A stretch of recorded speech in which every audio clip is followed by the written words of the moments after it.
पिछले भाग में हम लोगों ने रामायण के रहस्य के बारे में जाना।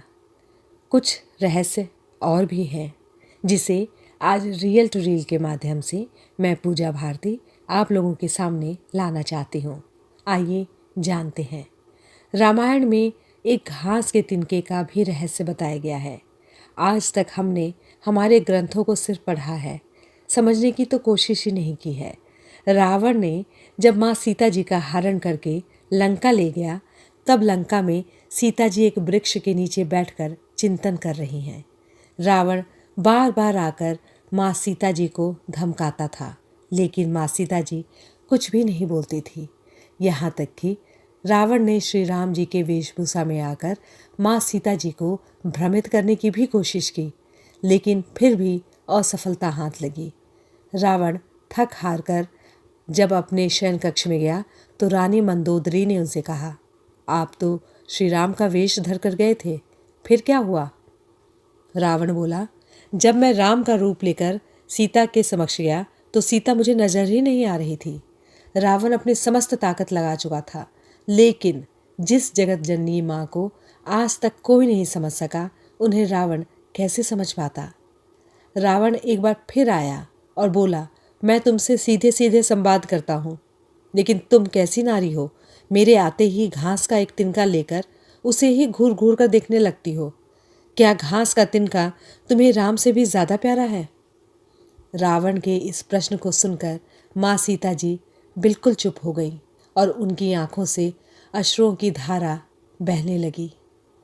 इसकी सबसे बड़ी वजह थी कि जब श्री राम का विवाह माँ सीता जी के साथ जनकपुर में हुआ था, तब सीता जी ने बड़े आदर सत्कार के साथ अयोध्या में गृह प्रवेश किया था।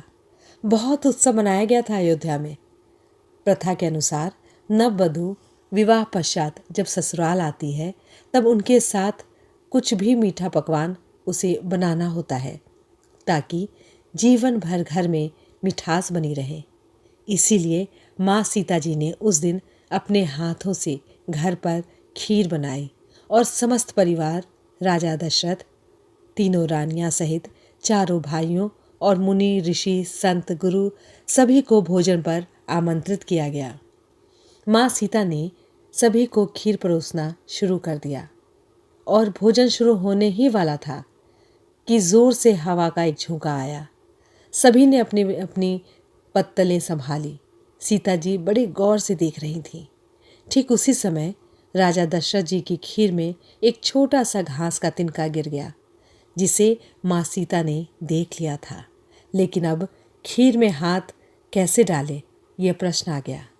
माँ सीता जी ने दूर से ही उस तिनके को घूर कर देखा। वो जलकर राख हो गई और एक छोटी सी बिंदु बनकर रह गई। सीता जी ने सोचा, अच्छा हुआ किसी ने नहीं देखा, लेकिन राजा दशरथ माँ सीता जी के इस चमत्कार को देख रहे थे। फिर भी दशरथ जी चुप रहे और अपने कक्ष पहुंचकर माँ सीता जी को बुलाया। फिर उन्होंने सीता जी से कहा कि मैंने आज भोजन के समय आपके चमत्कार को देख लिया है।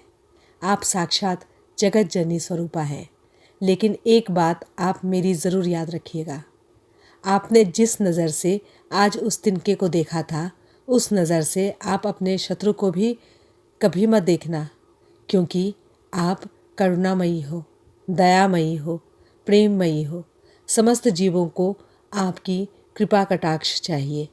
इसीलिए माँ सीता जी के सामने जब भी लंकापति रावण आता था, तब लंकापति रावण को वो घूर कर नहीं देखती थी।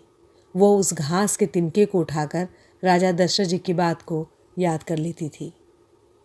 तृणधर ओट कहत वैदेही, सुमिरे अवधपति परम स्नेही। यही है उस तिनके का रहस्य।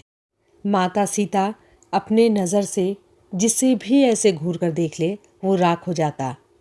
इसीलिए माता सीता जी जो चाहती तो रावण को उसी जगह राख कर सकती थी, लेकिन राजा दशरथ जी के दिए वचन और भगवान श्री राम को रावण वध का श्रेय दिलाने हेतु वो शांत रहीं और सबको दर्शन देने हेतु भी वो लंकापुरी गई थी। इसीलिए विशाल हृदय भी हमारी जानकी माता का है। सीता माता की जय। नमस्कार।